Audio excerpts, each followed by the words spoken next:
গাইবান্ধার গোবিন্দগঞ্জে বিপুল পরিমাণে মাদকদ্রব্য ধ্বংস করা হয়েছে।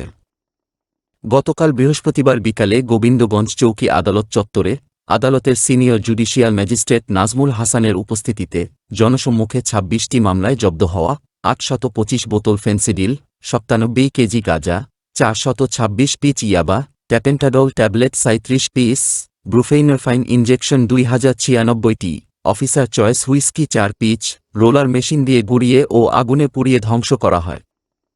এ সময় গোবিন্দগঞ্জ থানার সেকেন্ড অফিসার আই প্রলয় কুমার বর্মা, গোবিন্দগঞ্জ সাংবাদিক অ্যাসোসিয়েশনের সভাপতি মাহমুদ খান সহ সাংবাদিকবৃন্দ উপস্থিত ছিলেন।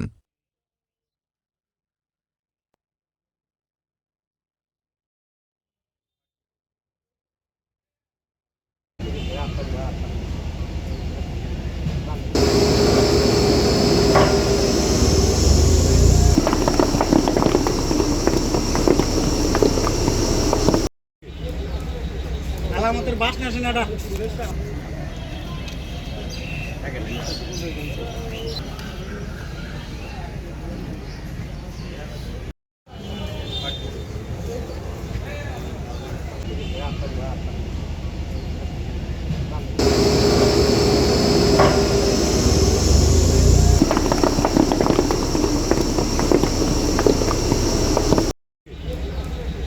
আলামতের বাস না আসেন এটা